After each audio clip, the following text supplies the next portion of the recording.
On the Edge.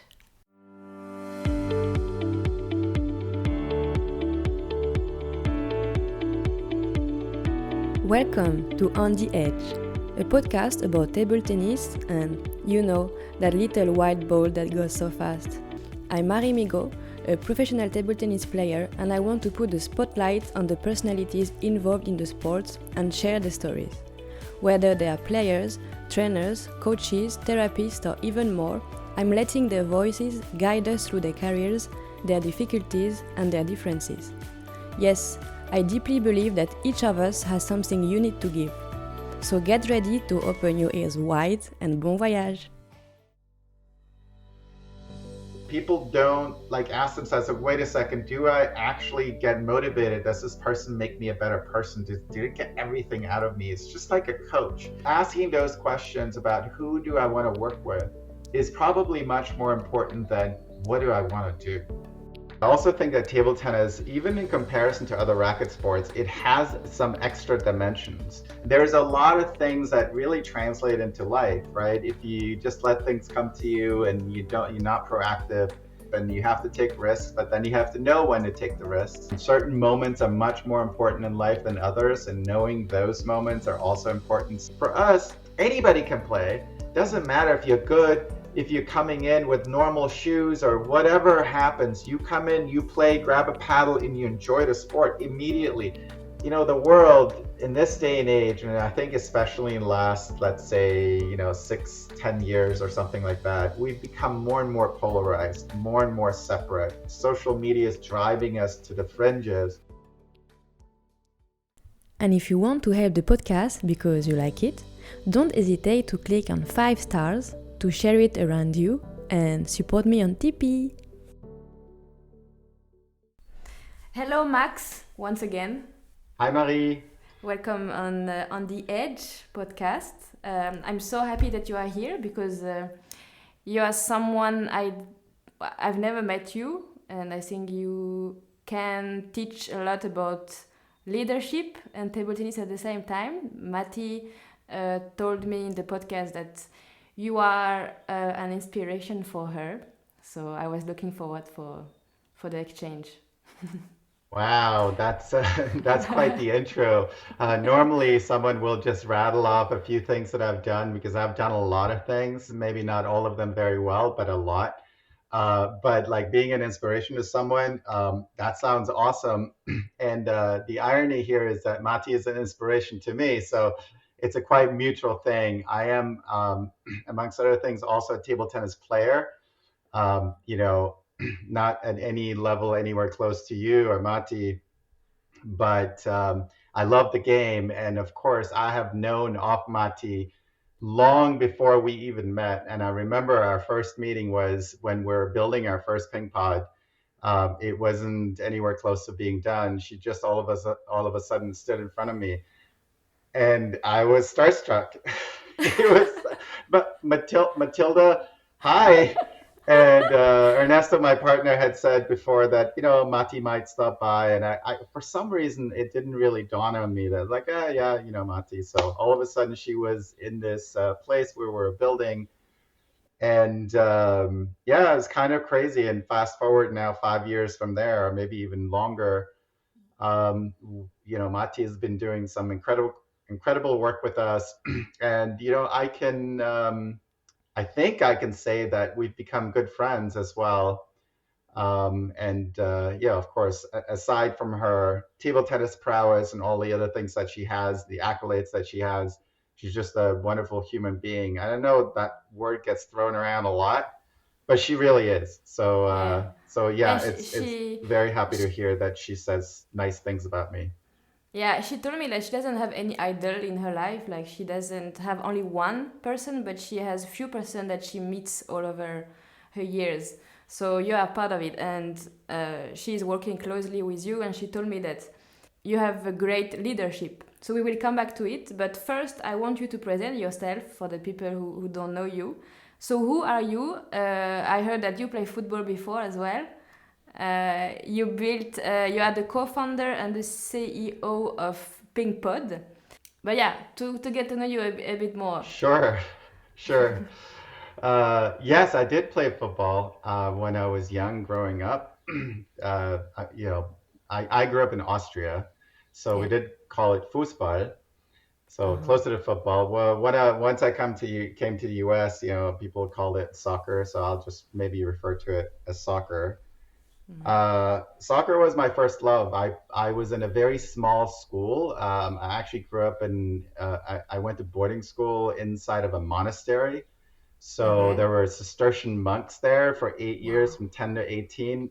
And we were very, very small. So we didn't really have an 11-a-side team. We just had an indoors team or what they call futsal around the Okay. world. And yeah, at one point, I had to make a decision whether to stay in school or play professional at a very, very, sort of low place, in Austria, third, fourth, fifth division, regional, something rather. But I did decide to stay in school because I was very injury prone. And, it's one of those things where I sometimes think back to what would have happened. And I know some people who've made the national team in Austria that Yeah. I thought that I could hang with those guys. But yeah, I've always been very, very excited about sports. I do think sports and team sports and all kinds of sports, racket sports, etc., bring a lot to someone's life. And in some weird way, I ended up playing table tennis. I started playing more seriously about 10 years ago. I actually fell into it, maybe through someone else that Yeah. Malin Pettersson.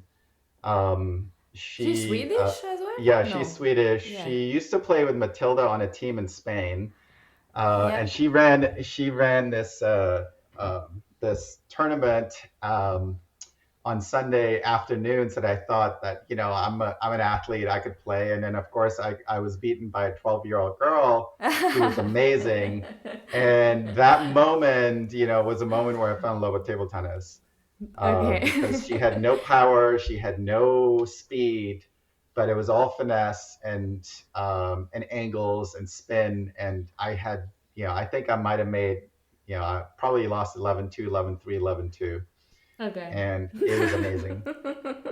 Why do you say that racket sports are good for your life? Well, I think racket sports are a little bit of a microcosm of life. I mean, for example, I mean, I not just racket sports, but I specifically think table tennis is there's a lot of parallels here. For example, if you go play a big tournament, you could very well have played the best matches of your life, but you got unlucky and you lost. And it happens. And, a lot of people are saying, "Oh, maybe we shouldn't have net balls. Maybe we shouldn't have edge balls. We just replay it, etc." But I think it's a very, very nice microcosm. It's also, for example, the more you care, the more you think about not losing, the more you start playing defensively, and the less you take charge of the game. There's a lot of things that really translate into life, right? If you just let things come to you and you're not proactive, that's Yeah. usually not a way to live your life. And you have to take risks, but then you have to know when to take the risks.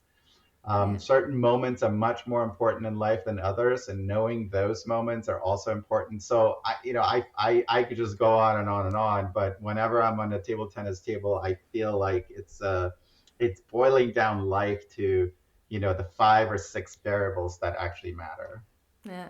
I've always seen like table tennis players kind of weird people, you know? Like I mean it's crazy to think that you repeat so much the techniques, the tactics, the forehand, the backhand, you repeat so much that in some point you get crazy and it's I mean this sport is taking you like entirely.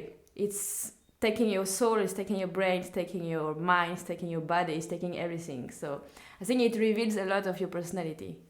Yeah, I tend to agree. I also think that table tennis, even in comparison to other racket sports, it has some extra dimensions. And one dimension, for example, is deception, right? On the serve, you can make something look like, top, but it's under or it's no spin. And and your goal is to deceive the opponent and do things that are they will only realize once they've seen the pattern a few times. In very few sports, you actually have that, right? Mm. I mean, just think about any other sport, even in tennis, for example. Unless it's the serve, and but like either way, you know exactly what's coming. When someone's Mm. hitting the ball, you know it's a drop shot or you know it's a topspin shot. In table tennis, that is not the case. I do think that extra little cognitive load adds to like it taking over your brain even more. And what's so interesting about this is my hypothesis, at least, and there's some other people that think the same way. Why table tennis, specifically table tennis, is such a great medicine for people with neurodegenerative diseases. There's a lot of work being done right now. There's a big study going on in the University of Miami, I hear, where they're trying to figure out why is it table tennis and why is it not any of the other racket sports. And my hypothesis is it is because of the deception piece that your brain needs to work and try to understand and try to pattern match. Can you see the logo on the ball, or Yeah. can you hear it? And there's so many different ways that your brain kind of attaches to the game. And then yes, you're right, I think eventually it takes you over completely. Yeah. And I do say there's a lot of nerd overlap between table tennis and let's say technology. And one of the things that we're doing, we're building technology for racket sports and table tennis by itself. And I think one of the reasons why we were able to build what we're building. Yeah. So you've played in Europe for how many years table tennis? Oh, I just play casually. Okay. I somehow walked on the team. I went to Cambridge University for a master's, and Mm. I tried out on the team there. I didn't make the team, and somehow they called me back. They had one, two, three. They had a third team, Okay. and then somehow they called me back. They said they needed someone to practice with, and you seemed super keen. So I showed up for practice, and I somehow managed to get on the third team. And then weirdly, when we had to play against Oxford, they played the first and the second team, and some people fell out. So I ended up playing against Oxford, Cambridge, Oxford. Table tennis match was a big deal back in the day. But that's like as much, as high as my accolades go. Yeah. I really was not a serious player. I loved the sport. I never had any serious practice or training or anything like that. I remember I played someone with pips, and I just had no idea what was going on. It's like, why, what was happening? And what did you study in Cambridge? Like, what's your way of I studied studying? And what did? mathematics. Okay, so what was your plan for your future then? What Oh, you planned? good question. My plan. I didn't have a lot of plans. No, I studied undergraduate was math and computer science. I actually went to school in Iowa, of all places. Growing up in Austria, I should mention this, probably more relevant to you. I spent a year in Paris Mm-hmm. after high school, where I was selling black hair care products. So hair care for Black people in France and in Africa. I was about as blonde as it gets, about as white as it gets. Okay. It was the obvious choice to sell these types of products. And my boss and his wife had actually gone to the school in Iowa, and I really wanted to come to the U.S. to experience American college life, which is very different, especially with regards to athletics and sports. And so it was very intriguing to me to come to the U.S. to a campus, and they connected me to Central College of Iowa, which is in the middle of nowhere. Wow. And so I went and became a language assistant. Actually, I was teaching German to people in the Midwest and the U.S. And where? I mean, this has nothing to do with table tennis, like, you know, No, from like how it ended that you are now like yeah, that you created PingPod, like how it came the idea. Why table tennis first, maybe, and then like yeah, how it okay. came. Yeah, it's funny because maybe one thing that Mati didn't tell you is that I'm very old, so I've done a lot of things in my life. You are very old. I have been through, Okay. a lot of iterations. I've done things like I worked in finance for a while. I worked on Wall Street, and somewhere around my late 30s, I woke up and I realized, what am I doing with my life? I'm just, solving puzzles. I'm using math to make money for people. And, that's fun, but only for a while, not very meaningful. Mm. So at that point, I kind of left finance and started working for things and with things that really blow my hair back. Like, for example, I did do a turnaround for a soccer company here in the US called Super Soccer Stars. The original founder somehow was connected to me and he wanted to sell it. And I went in and ended up becoming a CFO, a COO of that company, which was a very, very meaningful work for me because there are 100,000 kids going through their program in the US, soccer, football. Yeah. Wasn't that amazing at the time, or didn't have that much push, especially from the grassroots onwards. So I helped with that, and about, like I said, maybe about 9 or 10 years ago, I met Malin Pedersen at this club here in New York called Spin, Mm-hmm. and that's how I fell in love with it. I also did a bunch of other things. I ran triathlons, as any man in their midlife crisis should be doing. um, How many when they lives did don't. you have? I had many, yeah, I had many lives. Um, but somehow table tennis stuck with me for a number of reasons. One is I got the least injured, even Mm. though I did have a number of surgeries for it. But secondly, it was the most cerebral of all the things I was playing, and I felt like I could maybe be playing it for a longer period of time. You So I need fell that into it about 10 cerebral. years ago.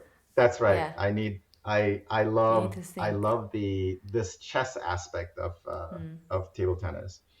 Mm. And then I fell into this group. They were called TT Addicts, and table tennis addicts. And it was kind of like that. It was a group at Spin. There were a number of people like Gordon Ho, Johnson Lee.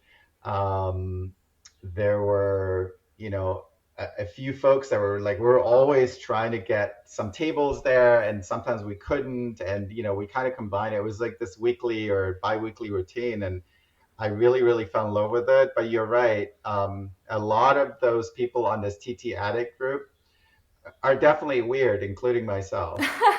Um, and one of the things that we realized was, we couldn't always get a table because it was more like a bar, Mm. and it was rented out a lot. And then secondly, the conditions weren't what, when you start graduating into like a little bit higher levels, you want to see the table, you want to see the ball. And, it was always mood lighting, and there was a lot of people running around, a lot of beers being dropped.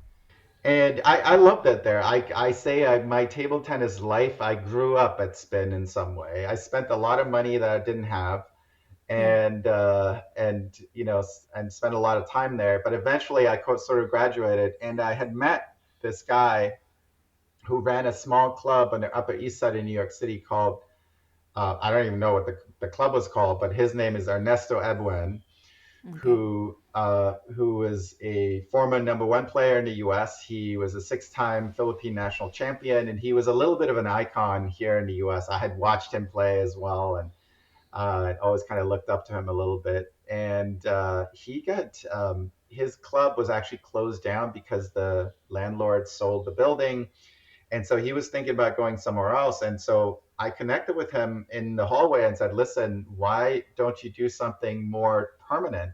And he said, well, I'm actually thinking about it. Why? What are you thinking? I said, well, are you asking me to give my opinion? And he's like, yeah, of course. And so we started talking a little bit, and the two of us got together and wanted to actually create a club. Mm. And we just wanted to build something that is maybe less alcohol, better light, but just bigger, and just have a really, really good table tennis experience. We knew there was a lot of demand out there because I knew, the TT addicts, and I knew a Yeah. lot of other people who were just looking for tables all the time.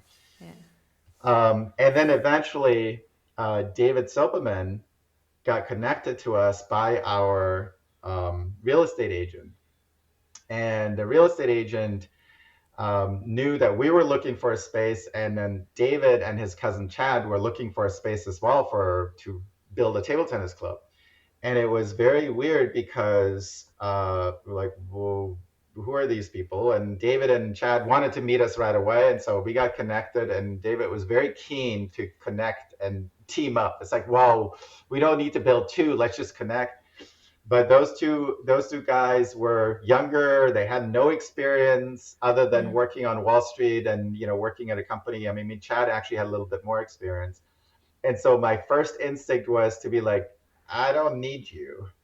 Oh. And I remember sitting in a car with Ernesto after we met them, saying, "Look, what are they bringing to the table? No pun intended. That we don't have. You have all the table tennis prowess. I have enough business knowledge." And but David became very annoying and very persistent and kept writing us very, very good emails. And I was Mm. like, wow, this guy can write. And by the way, he makes a lot of sense. Then we met him again. And then eventually I just said, you know what, let's just team up. Chad actually went back to his old job just because he had a very nice job and sort of his where he could go to was a lot higher than any of us. Okay. So David, Ernesto, and I then eventually teamed up. But then David went on some vacation and he came back and he said, I have this idea called PingPod. And I said, what do you mean PingPod? Well, listen, this is what it is. It's a network of autonomous table tennis pods. So you Mm. basically put it on the ground floor where people can look in. You create technology that lets you in. Nobody actually works there, and Yeah. everything is done through the app and through technology. And my first reaction was, that's a really interesting idea, but it's never going to work. Ah, so that was your first reaction. Yeah, I Okay. I thought it was stupid Okay. because I would have loved for it to make sense to me in my brain. But I said to him, I was like, listen, it's going to be way too expensive. Real estate in New York City is super expensive. Yeah. And I was coming up with all the reasons why it's a bad idea. And then he sent me a spreadsheet with 37 tabs in it that was very, very detailed. And I've seen a lot of good spreadsheets in my time in banking and whatnot. So this was just another thing of like David knew how to do and was very good at. And he already had called landlords and asked for quotes, and he knew exactly what the pricing was. He built a whole economic model around it. And he said, look, Wow. here's the deal. You only need 17% occupancy to make this profitable. Wow. And I looked at the spreadsheet. I tried to poke holes in it. It's like this, no, I just can't, no, this. And then every assumption that he put in, I kept being like, okay, you know what? This could be right. This could be right. And eventually, it took me about a day or two. Eventually I got back to David. I said, it's not the worst idea. Let's talk about it a little bit more. And then he presented it to Ernesto, and Ernesto's reaction was like this: "Oh my God, this is so cool! When are we doing it?"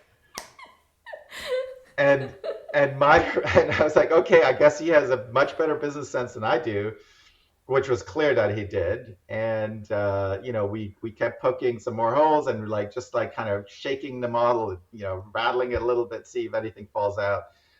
And then we just said, you know what, this is going to work. So in July 2019, we said we're going to incorporate PingPod Inc. And then started raising a little bit of money Can you to build the explain? first pod. Can you explain a bit the concept of it? Yeah, for sure. I mean, what David said initially was exactly what it is, which is Mm. it's a network of autonomous table tennis pods. So a pod is a location, and a pod can be anywhere between one and let's say five tables. So they're smaller scales, are not 18 or 20 tables or 30 tables. I see a lot of bigger clubs. And the idea was for the pods to be located on the ground floor, so and have windows so people can walk by um, in spaces where people would actually see it, and you would see people having fun. And for us to make it, to make the lighting really, really good, the table, all the equipment's very, very good, but brand it, and then add a layer of technology which would, number one, allow you to book and make easy bookings and allow yourself to get into the place because there was nobody working there. But Yeah. also, secondly, really improve the experience by um, having things like replays and scoreboards and digital scoreboards and things that would make the whole thing feel just kind of cooler, and have music there. And some of the private pods, you can connect your iPhone to the music, and you can actually run your own music. And but all in all, it being a clean and healthy place where you can have fun. So no alcohol, no like bars, no people stumbling over things. And the very interesting from the economics point of view, interesting thing is there's two things that this opened up. Number one, by making it autonomous, you didn't need to staff it, and you could be open for 24 hours. Yeah, that's So you amazing. could you could basically increase capacity. And number two, of course, your labor costs were initially much, much lower, right? Any club, any restaurant, anything that you need, you think of labor as about 30% of your revenues. All of that, most of that would fall away. Of course, we would still have people restocking the fridges and cleaning and doing things but were much more temporary in nature. And we could use, our company to kind of build many, many more of these, and then we create a network of them so people have it in their neighborhood. The other Yeah, thing was we wanted to be accessible, so we didn't want to have people to travel to go play table tennis. It should be downstairs, or walk a couple of blocks. And especially in New York City, where people want to have things close by. It's about convenience. We figured that if people have a convenient table somewhere close where they also have a community built in, they would go. And I yeah, knew about maybe 500 table tennis players at that point because I've been to a few tournaments here or there, and Nesta probably knew 1,000.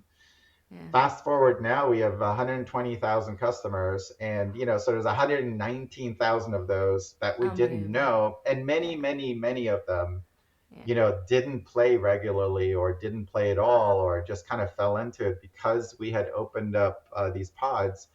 yeah. And it's a little bit of a pinch me moment every once in a while when I go to a location and I see people that I've never seen. I was like, wait, they're here because we built this. Yeah. And that's a It's a really, huge really nice community, feeling. right? It's a huge community. But it would. Do you think it can work in Europe, that kind of project? 100%. Because I know in France there is a Ping Pong Paris. Maybe you heard Yes. about them. Yeah. Well, yeah, we did hear about them because they're using our technology. Yeah. Yes. And by the way, we know the Quentins and everybody else, very Yeah. well. Yeah. And we've teamed up with them. So Yeah. we're very close with them. They love what we do, but what they're doing is it's a little bit of it's a different kind of variation of the theme of PingPod. So they're basically also having they're serving food and coffee and like whatever else, and it's just a little bit more combined. But either way, they're using our technology to Mm. have the cool experience and let people in when they're not open.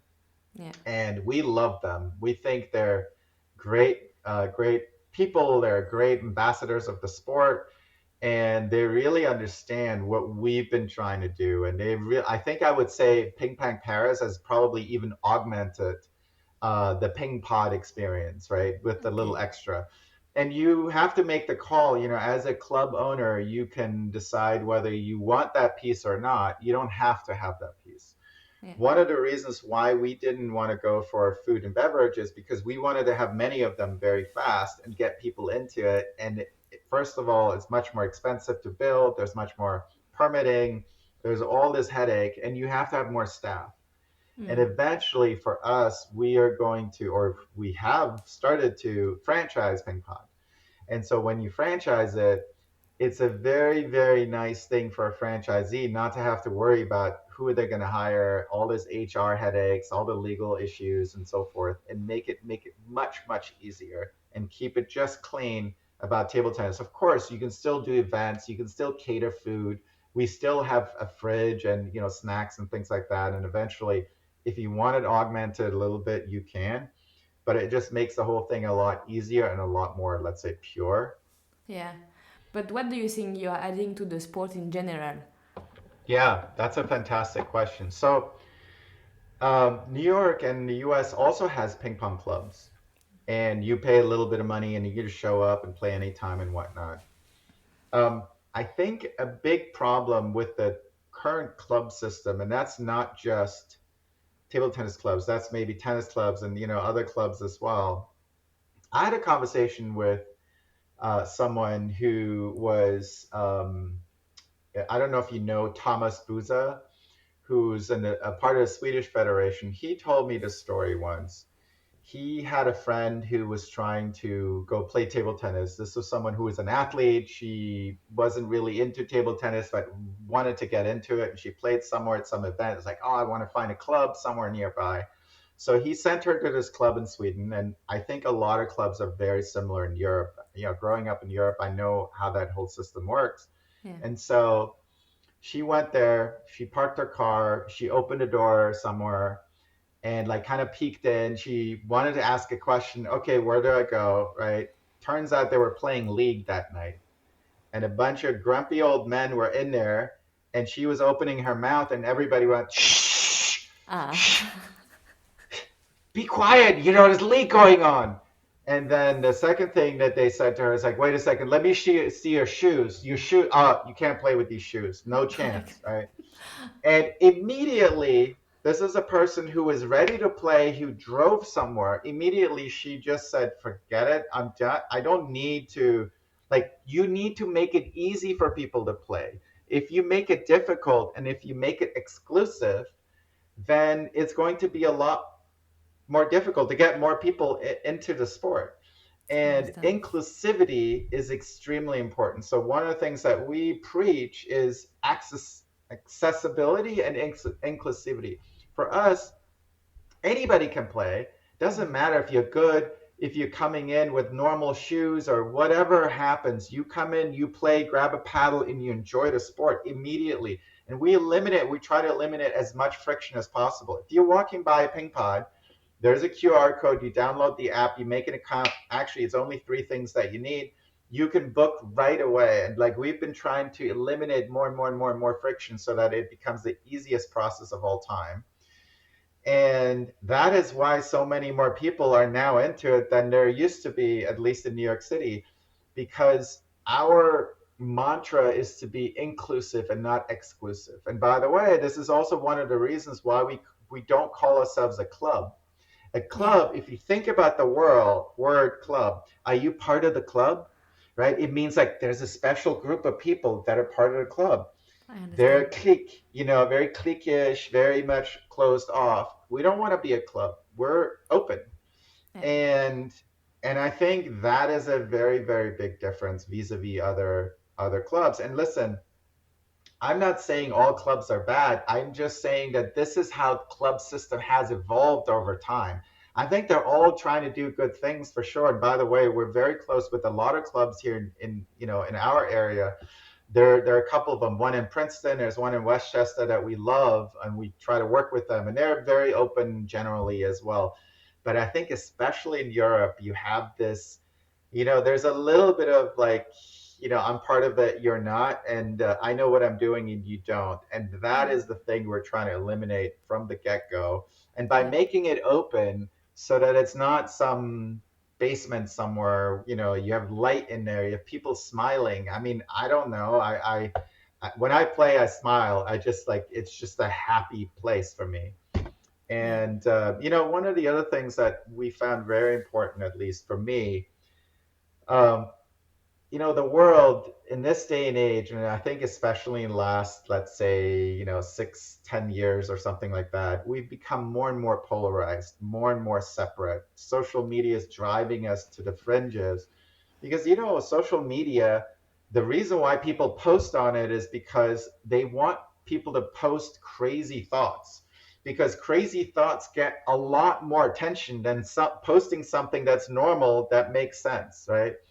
So social media has been polarizing us because more and more people on both sides are writing more and more crazy things. That's what, churns the engine. But our idea was that once you get to the table, once you get to a place where you're playing a sport that is phenomenal and gets all your mind completely away from all of that, it doesn't matter who's across from you, right? Yeah. You have if I mean, I used to really care about who people voted for, and because I thought, it tells me everything I need to know. But it doesn't matter when you're playing table tennis, and it doesn't matter when you're connecting in real world, when you actually hear people enjoy themselves and be present. And so that's the other thing, just getting more people. And the clubs and PingPod and everybody else, we're all doing the same thing. More paddles in people's hands, more excitement, and working in real life, and not just be online and and in a basement and be anonymous, right? Connecting So with cool. people. So cool. Thank you for that. Nice to hear that. Really. Nice to Yeah, hear I that. can see you you agree, and No, I'm really, it's sure. cool. It's so Yeah, great to use this sport to help also the new generation into being better people. Yeah. I absolutely. have one question about the connection between business leadership and a pro athlete. What are the connection Oh, into well, into first of all, both? just to be 100% clear, I've never really been a pro athlete. I I know. have, yeah, and so, I'm going to be talking about it from, what I know of pro athletes. I once Yeah, got $100 for winning a tournament, so that's as much money as I that's good. made. Already good. Yeah, I mean, when I had the check in hand, I did call myself a pro for a while because, I got paid for playing. Yeah. Uh, But but for yeah, example, to give you an example, I will stop my career now in a month. Yes. So maybe to have a better question is like, how can I use my career, what I've done into my life, into my professional life, which will not be connecting to playing yeah. anymore. So maybe that's a better question because it's yeah. Yeah, fair enough. I mean, listen, I've seen it happen in front of me with Matilda, right? Mm. She retired and then she went into a professional life. Um, and it was really wild because there are a couple of things that we saw. The first thing that we saw is that she had zero experience with the real world. Right? Like when you're constantly, I remember when I went to World Championships, she and I traveled to Houston together, Oh, I was there. and I was there too. I remember everybody looking at her and being like, "Oh, Matteo," like signatures and autographs and all of that. And that was her life. Like it was just very normal and just like globe trotting and going here and there and being in hotels and all of that stuff.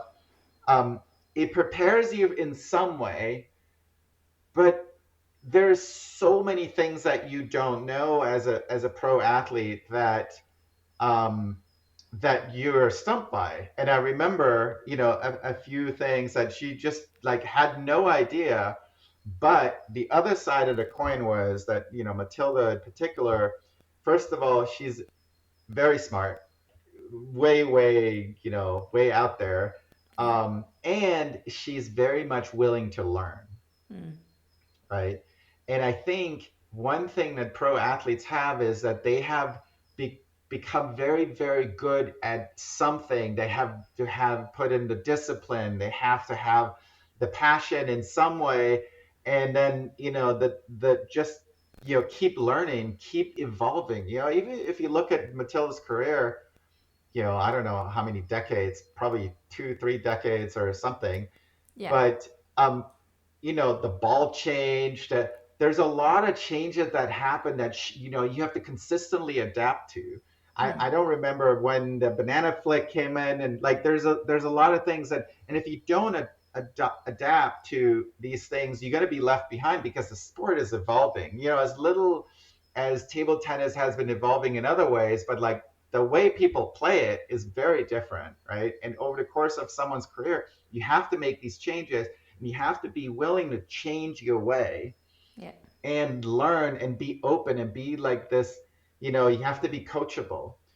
And I Mm. think a very, very high level athletes are extremely coachable, right? And I think what happens, and I can speak a little bit from my own thinking, and I try to put myself into like real pros perspectives. But one of the things that I think is really important as a pro athlete, especially in table tennis, that you can change your approach depending on the conditions that you're playing in. Mm. Like for example, your big hall, small hall, you know, humid.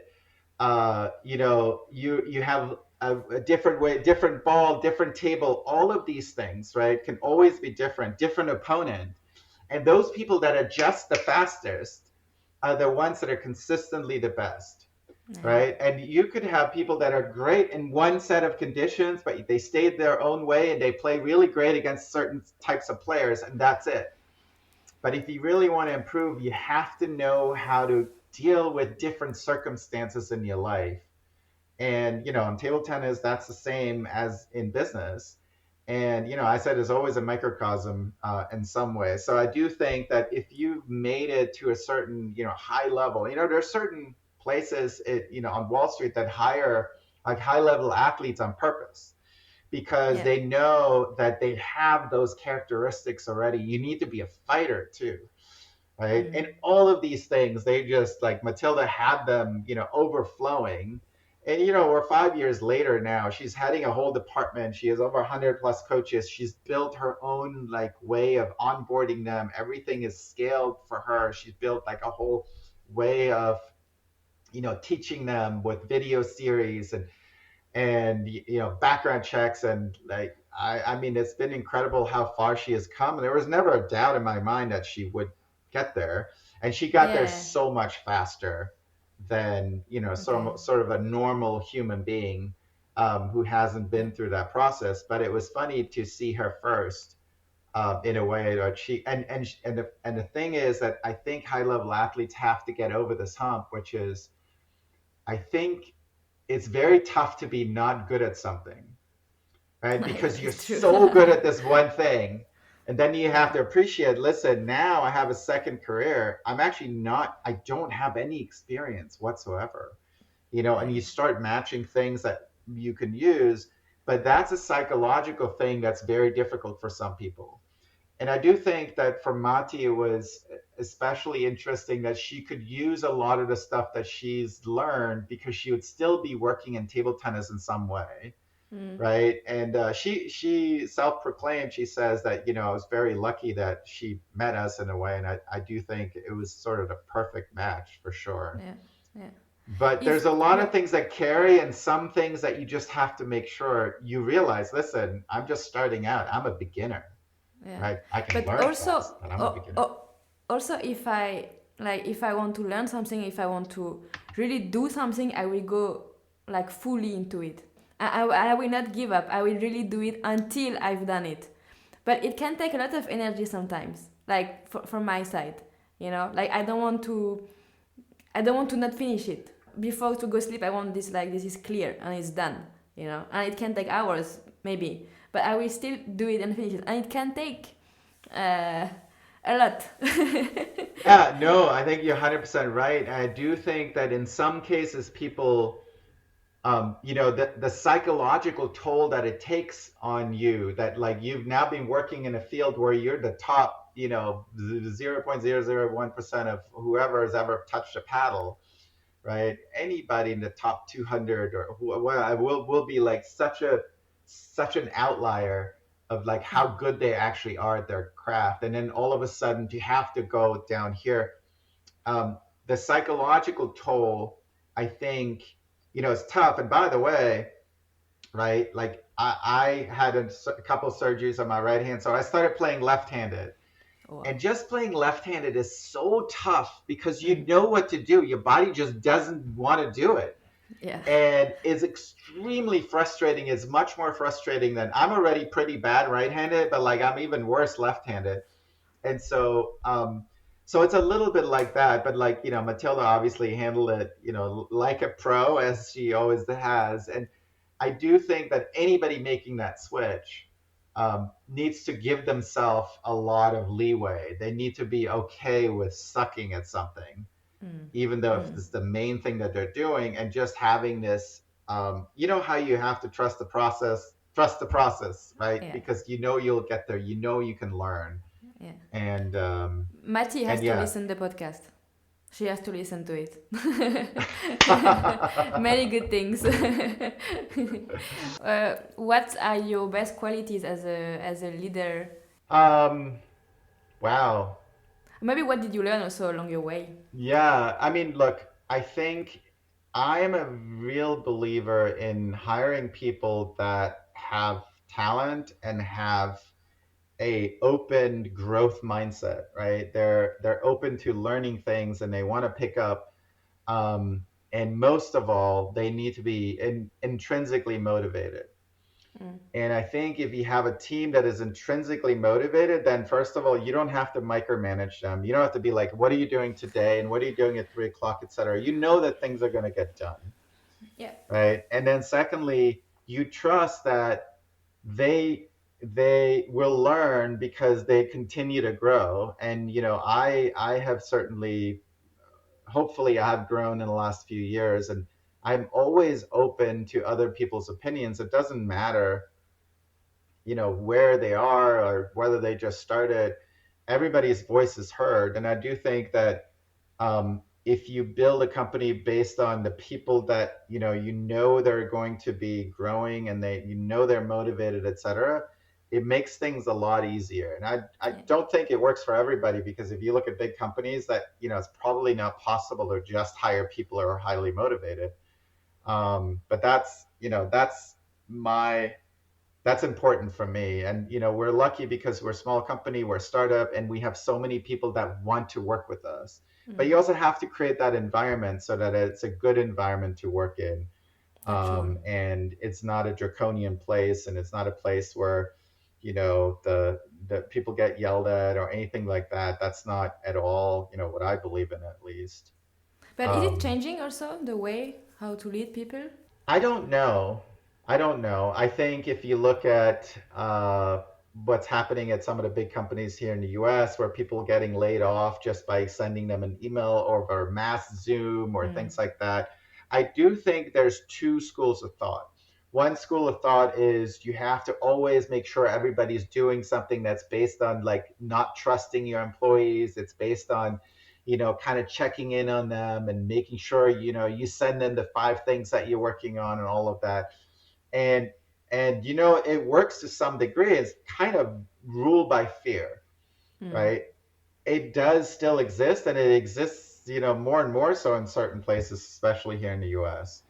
And yeah, I don't subscribe to that whatsoever. And I think the other piece is, the way we think about it, which is, um, build people up, get them excited about what you're doing, Yeah. because then you don't need to. Like Yeah. the whole process is much more efficient, right? Because I don't need to check in, nobody needs to check in, because they will just produce.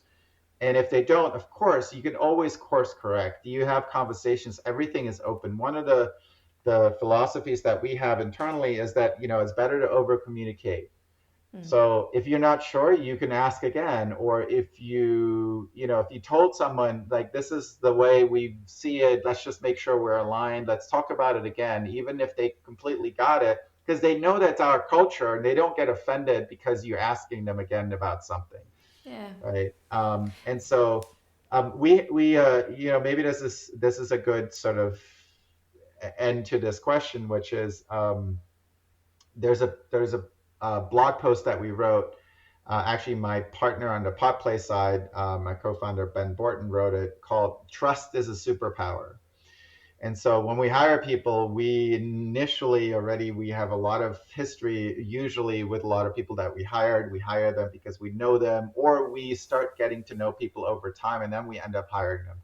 When you trust someone, you don't have to check in, right? Like it makes things more fluid, more efficient, and that's kind of how we're building, our company.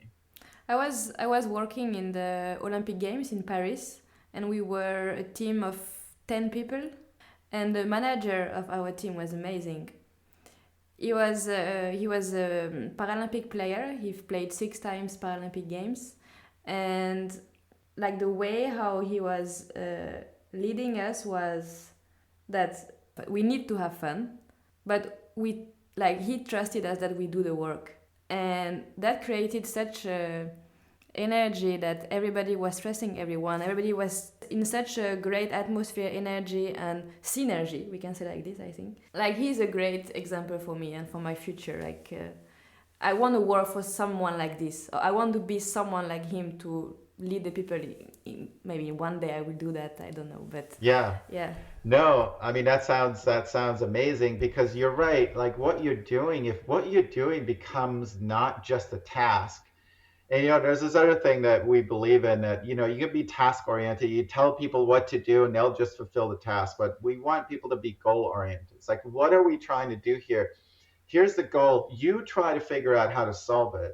You give people the autonomy to actually solve it themselves yeah, because you trust them, first of all. But secondly, because they're smart and they're motivated. And then when you plug into this energy that you just mentioned, the energy, it becomes a force multiplier, right? Because everybody, like, you feel like we're all going, mm, in that same direction, and we're proud of each other. And I'm a true big believer in all of this. I know, some people think you have to be shrewd and you have to do a bunch of things and to be successful in business. I'm very much not, I don't subscribe to that. Besides, maybe you'd be slightly less successful, which I don't think is the case. I do think that you can actually move mountains with a team that's fully, completely aligned with, the rest yeah. of it.